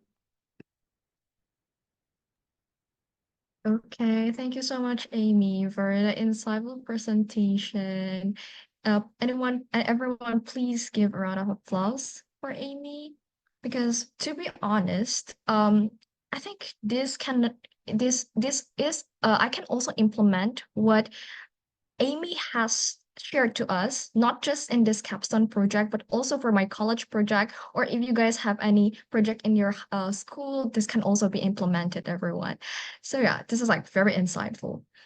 So we have learned about the design thinking, 4 stages of design thinking, which are discover, define, develop, and test. The recommended timeline for making your capstone project. I hope that you can utilize those knowledge to start creating your capstone project so that your project can aptly solve the existing problem in an environment. So we're going to move to the Q&A session. So as usual, we're going to take 2 direct questions. So you can just raise your hand, and we're also going to take 2 questions from Slido. So with the most votes. So okay, let's start with the direct questions first. Let me see if there's anyone raise their hand. Okay. Yeah, we have Yahya here. Okay, Yahya, please unmute yourself. Hello everyone. My name is Yahya Isa, a student from Gombe State University. Mr. Ami, please can I didn't get the answer you provided about the question you earlier mentioned about how can I do more with less, and how can I maximize impact and avoid unintended negative consequences. I need like more explanation about that, please. Thank you. I think that's a great question, and thank you for raising it. So first, the 2 questions that I put on the slide are really questions for you to ask yourself, because the answer is going to be different for every single person and depending on the problem you're working on. But if you want a framework for thinking about how do I maximize my impact, the way to break it down is think about what is the ultimate way that I would measure impact. And you want to go deeper than just think about like there's many ways you can measure impact, but you can measure it based on the people that you're trying to help. You can measure it based on a specific maybe sustainability metric that exists. And for you, think about which measurement is actually reflecting the severity of the problem. So like if I take this measurement, I know that, and if I see it, if there's let's say if it's sustainability related for climate projects, your measurement is I want to see CO2 emissions go lower. That is going to be my measurement. So the way I'm measuring impact in my project is going to be, I want to actually see a reduction in CO2 emissions as a result of my project. That could be one example, but there are also many other ways that you can measure impact. And so it depends on how you are going to be approaching it. Second idea, the second question around how do I reduce or avoid negative consequences? This is actually one of the questions that is harder to answer because it requires actually trying to predict what are the possible scenarios that exist out there that might happen if I decided to implement this idea. And so here I would recommend that you think about all the stakeholder groups that are involved in this idea who might be impacted by the solution that you're proposing, and think about how will they be impacted if I implement this idea. Are there any negative effects on those people, and maybe people that I'm not even, people who are not so closely tied to this idea, but maybe are in the distance, who might be eventually be connected to this idea. So think about your stakeholders, and then think about long-term. Like if this solution became really, really popular, just imagine what would happen. Is there any other potential negative effect that might happen if this idea was taken up by, millions of people in the world? So I would say for the negative consequences, think about stakeholders and think about like what would happen if this idea became huge. Are there any other negative things that you should predict and try to, address before it becomes too big? Does that help answer the question? I'm happy to also just chat afterwards if you want more advice. Yahya, is it enough for you, or do you have any follow-up question? Yes, about how can I do more with less? It's like you only explain on the maximizing the impact and avoid unintended negative consequences. So now remain the how can I do more with less? Thank you. Yes. Okay. So how can I do more with less? And this is where the creativity comes in. So when we see, I think this is where I would encourage you to look at everything around you and try to think of all the uses for that idea that are different from what people normally use it for. So for example, I have in my hand, oh, you can't see this. This is a hairband. This is like a hair tie. I use it to tie my hair. That's the use for this. That's what it was initially designed for. But I could also use it in many other ways. I could use it as a way to kill the spiders on my wall because they're too far away. I could use it to wrap my phone. I could connect my phone to the corner of my laptop so it stays on. So think about all the things that you have around you and think about how can I use this or these things in different ways from what I'm used to doing in order to solve a problem that I'm trying to solve. Does that make sense? Hopefully that answers the question. Yes, it do. Thank you so much. Okay, thank you so much, Amy and Yahya. Kak Indira, do you have anything to add? No, I think Amy's explanation was really clear. Okay. Now let's move on to second question. I see Mirma Adamu here. Yeah, please unmute yourself and ask your question. And it would be nice if you open your camera too.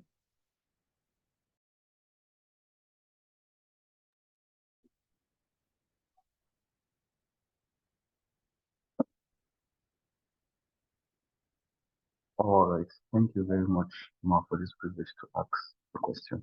So my question is that Ma, Ami started teaching us about the design thinking, and one of the best steps she gave us for design thinking is to discover. And in discovering, she made mention of X research about us consulting with articles with journals. So I get specific sites or specific resource materials that we can use to consult, or we just go online and pick any tool, any material we find there. Is there any suggestion, is there any database collection that she can help us with or we're the persons that will just go on our own? Thank you very much.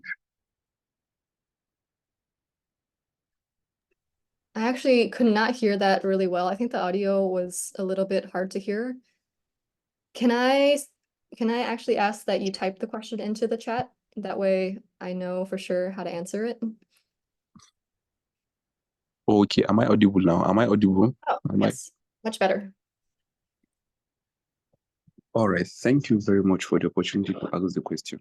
So my question is that Ami spoke to us about design thinking. And one of the first steps she mentioned about design thinking is to discover. And under the discovery, she made mention of text research. Yeah, so my question is that for our research, she said we can make use of articles, journals online. So my question is that is there a specific database that we can go to search for the information, or we just do it randomly? Are we going randomly, or is there a specific website or a specific location that we can get our research materials? Thank you very much. Great question. So the question was basically, is there a specific source or platform where you can actually look for information for your desk research? In the presentation slide at the very end, there are going to be links. I didn't share the screen, but there are links that will actually take you to different parts of what I talked about, and we'll basically have instructions for how to do these things. And one of those links is how to conduct desk research. And it'll have more information there. But just to answer your question now, I would say there is many things you could look online, which is why Google is great. But in terms of what is actually credible or good information, I would suggest that you think about looking at information from published reports, so actual reports that have been done, that have collected data, or look at government and non-government agencies, like from the UN or from anything that's tied to an agency that is more official and therefore has been checking the data or the information, or educational institutions like your university, or potentially even something called Google Scholar. It's scholar.google.com. And that's also another way that you can find published information about different topics.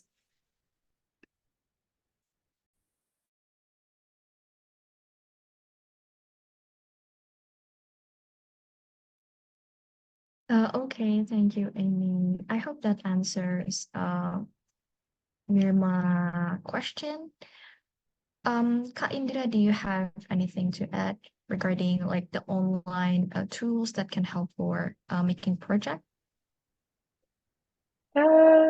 I think for me, my process is, I think for Amy's approach is very organized, and for me, it's more like when I have ideas, it just like comes in and I just like scribble on my notes. I think you can also try and do that, but it's a really good suggestion going through Google Scholar, actually, because that's where I also try and get references from. And I think one of the trick that I do is that read through like one journal, and then usually they would also cite additional resources, and then you can then also go to this other journals that they cite from this journal. So that way you can get like lots of connected informations from various resources, because even though they, for example, talk about environmental education, they will have like 10 different perspectives from different journals. I think it's good to see what other journals they quote and then what other sources they use in that journal. So your research is representing from different perspectives.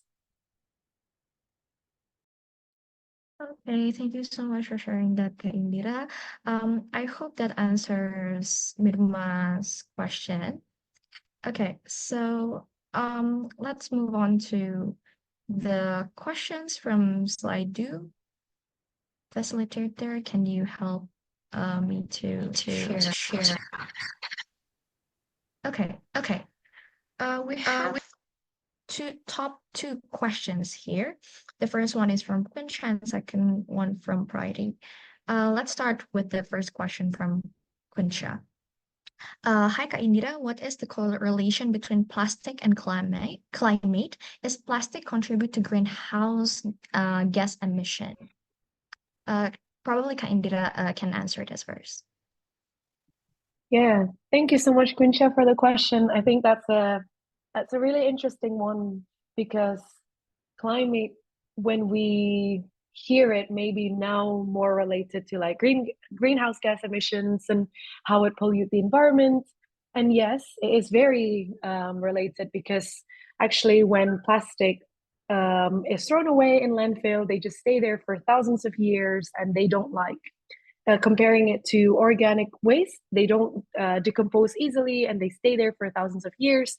And because they just stuck in together with other waste in the landfill, they generate methane gas, which is one of the highest contributor to greenhouse gas emissions. So I don't know if you heard as well. So cows' fart actually releases methane, and that's the same type of emission that plastics also generate when they're stacked on top of each other in landfills. And that's how it's very, very highly related between plastic and greenhouse gas emissions. And I think one of the most common issue now, sadly, is microplastics. So when our plastics are just thrown away around the environment and they maybe interact with grass and they will have like this tiny little particle called microplastics, or when our plastic is thrown away in the ocean and fishes eat them, and the plastics that are digested by the fish gets into their belly, and then when we eat the fish we actually consume the plastics from the fish, and it's really, really bad for our health. So actually the correlation between plastic and climate is very huge, whether it's from the greenhouse gas emissions from the methane or through microplastic contamination.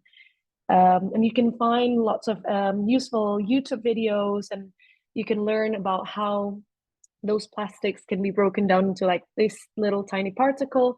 Because now if you maybe hear it from the news, actually a human consume up to like a card size plastic in a year. So it's really scary that our body actually have lots of plastics now, because we don't realize it through like the food that we eat are contaminated with plastics. So I hope that give you some ideas on how plastic and climate is correlated. That's a really good question.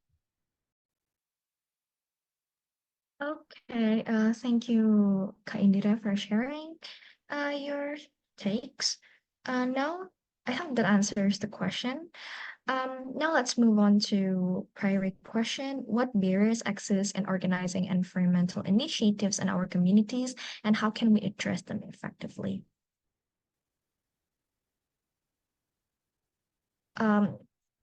Probably Kak Indira I'm can happy to start. start. Yeah. Well, there are lots of components in organizing environmental initiatives. Usually, when we're thinking about creating events, you need to organize the space, the venue, you need to invite the participants. The same way as we're organizing this event today, you also need to recruit like team and staff members. So there are so many different things that can play into organizing environmental initiatives, and maybe not only like the action of organizing itself, but also thinking about the resources and the material that you want to share. But I think the barriers is to, for me personally, it's to have that, and maybe this is a little bit repetitive, but actually the exposure and creating the interest, because I think the issue is so prevalent, it's actually very clear around us, but people are just so not motivated and not so interested in taking part to do the initiatives, because they are not sure about what it is. It's maybe not presented in an engaging way. It's not very interesting, and that's why people lack motivation to join. So I think one of the barriers is to actually translate and communicating why it's important, how to make it more interesting, and I think designing it in a way that people can see what in it for them. So like, what is the benefit that they can get while participating in the initiatives is really important. So giving that clarity in the get-go so that people are motivated to join, so that they can participate in your environmental initiative, I think would be my suggestion. Amy, if you want to add on to that. I think you explained it beautifully. No need for me. Okay then. Thank you so much, Amy and Kak Indira, for answering those questions. I hope their answers can their answers can satisfy the echo stars here. Now, that marks the end of our Q&A session. If you have any follow-up questions, I think, can the Echo Stars reach out to Kak Indira or Amy directly through social media or probably Discord? Is it fine for you? Okay, so yeah, Echo Stars, if you have any follow-up questions or your questions hasn't been answered in our session today, feel free to reach out to them, right? Okay, now we're going to take a picture together. So I encourage all the participants to open their camera and show your best smiles. Okay, I'll be waiting for probably like 30 seconds for everyone to open their camera. Okay.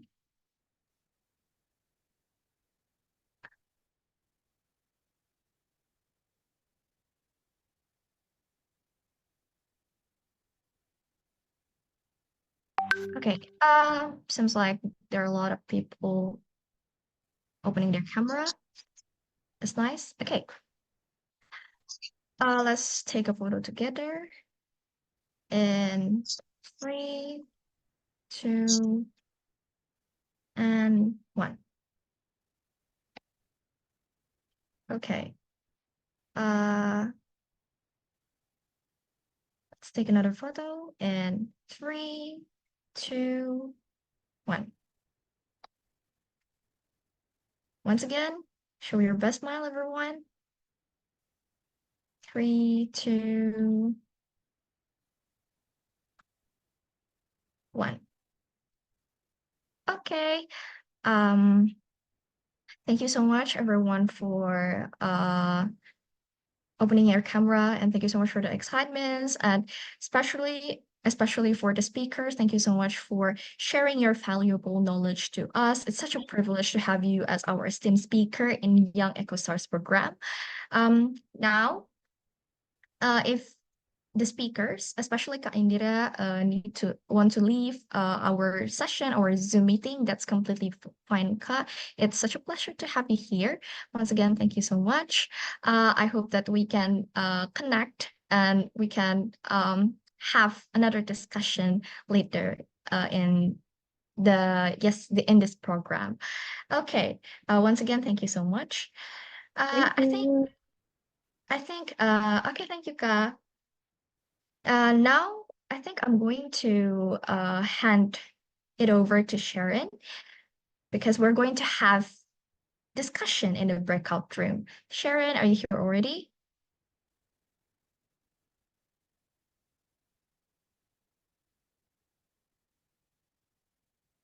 Hi.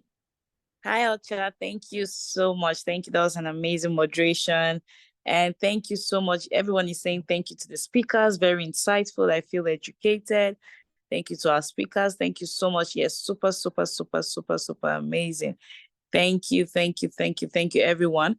All right, so we're going to do this very quickly before we round off. Just say thank you to all our speakers and thank you to Ocha for holding it down super well. Right now, we're going to have breakout rooms just for about 5 to 10 minutes. There are going to be 12 rooms, and we're just going to like discuss what we just learned from our speakers. So we have 12 rooms.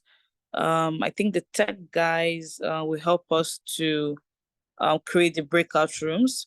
Okay, yes. So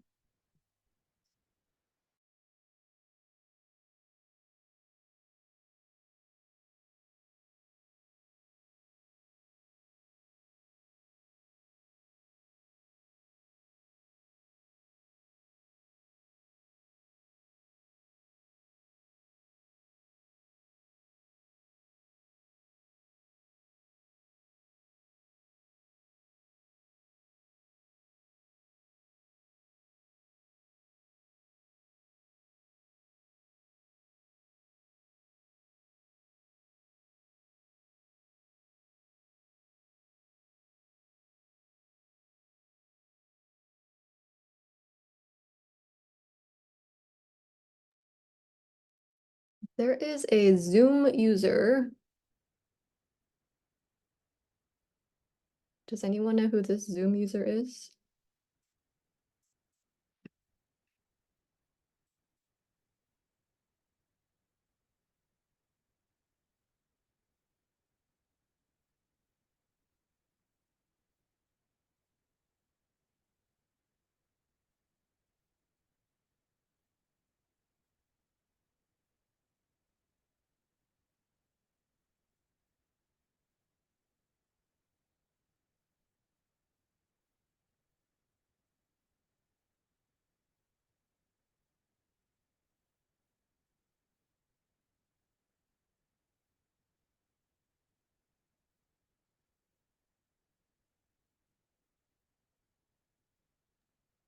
Anyway, Amy, I was invited to room 9. Do I have to join?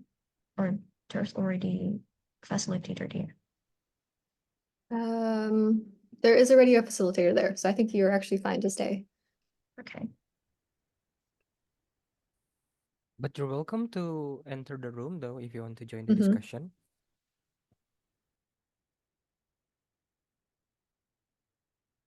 Yeah, I think I'm gonna pop in. How many minutes are we gonna give for this?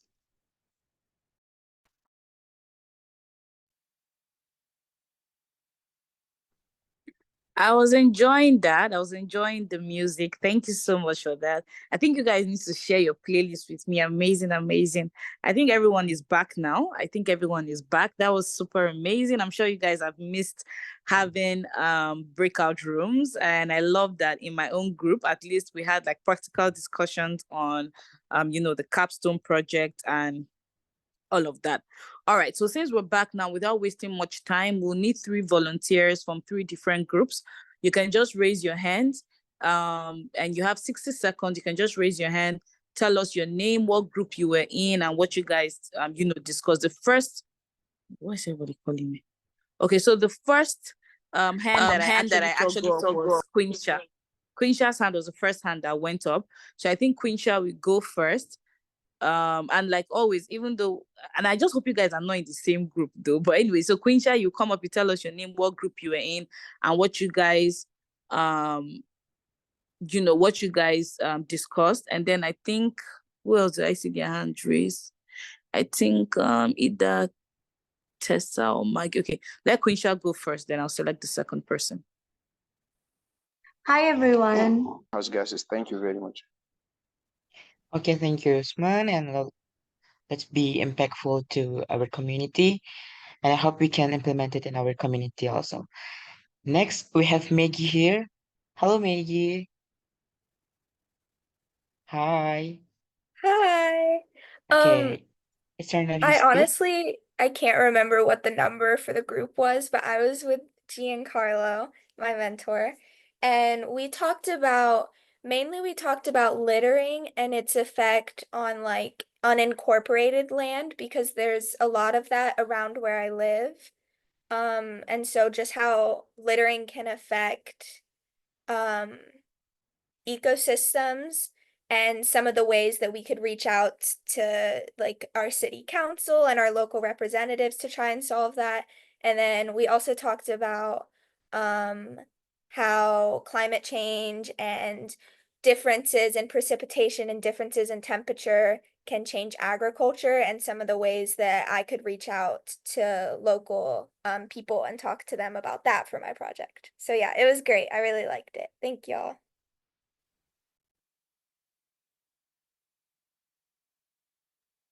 Okay, thank you, Maggie. It's really a good idea for your community. And let's give a big applause for our 3 speakers from each other's group.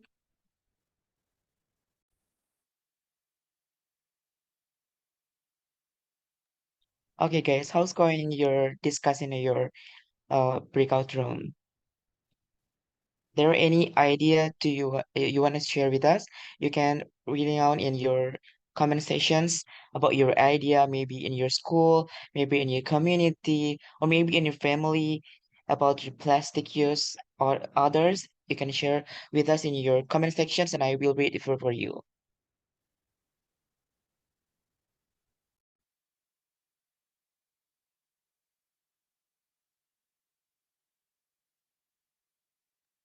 maybe for group 1, for group 2, and others, you can rating in the comment sections and we can discuss about your idea more.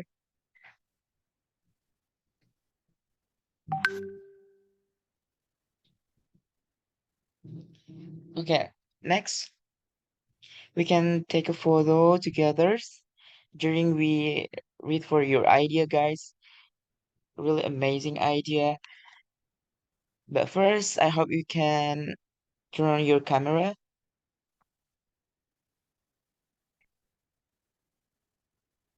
Okay, can you turn on your camera, guys, as soon as possible, and give your best smile, fix your hair, choose the good filters.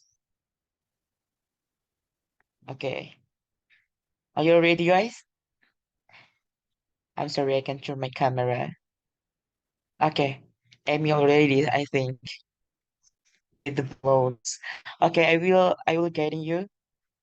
We count. Okay, slide 1. Give your best smile.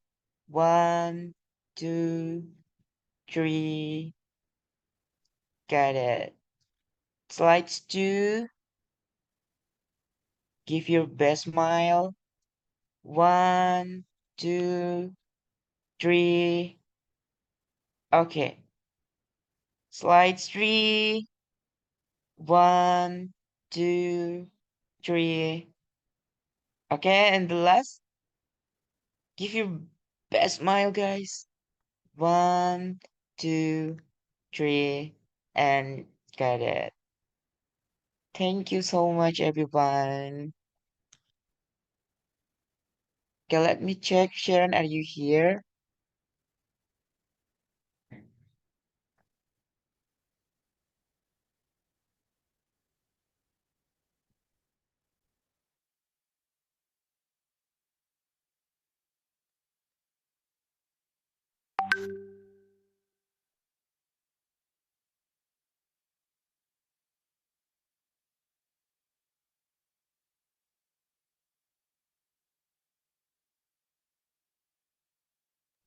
Okay, guys, there is a link for our attendance today. You can access our link attendance in the comment sections.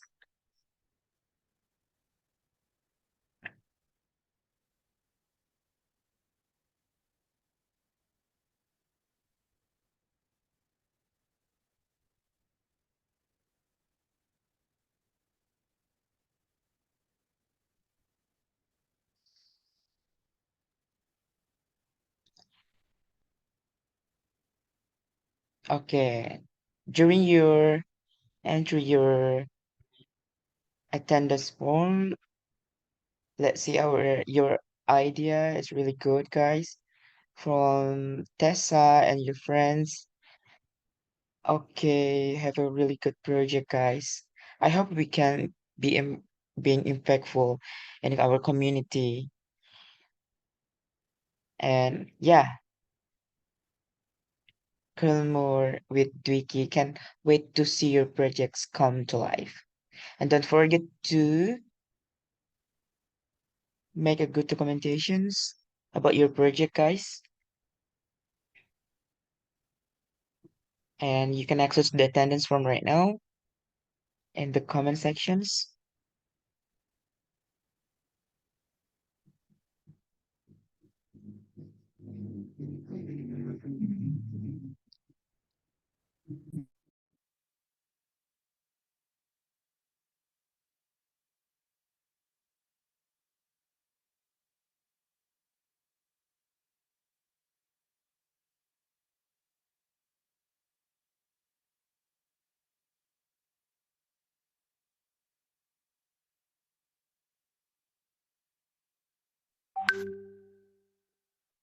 All right, so if you already have filled out your attendance form or if you already have the link, just fill it out. And we are gonna wrap up this session. So next time we're gonna have our first capstone check-in. Prior to then, hopefully all the groups will have decided on their project idea and the problem statement that they want to be creating ideas for.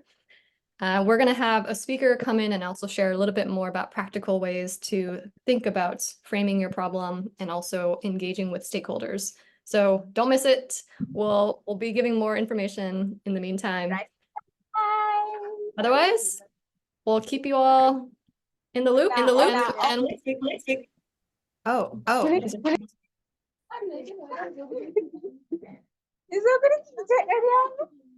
All right. I think there's someone who's unmuted. I'm gonna announce real quick. Fellow of the week is Dorothy. I don't think Dorothy is even here, which is the ironic thing. I think she's taking her SAT or ACT. So Dorothy has won all the points so far, and we're happy to have US representation for the Fellow of the Week. And let's see who's gonna break that streak next week. But yeah, Dorothy is busy with her test, so we can congratulate her on Discord if you'd like. All right. So everyone keep updated on Discord. We're gonna provide our updates and also links to the presentation and everything else that's relevant. So we'll see you all next week and on Discord. Bye.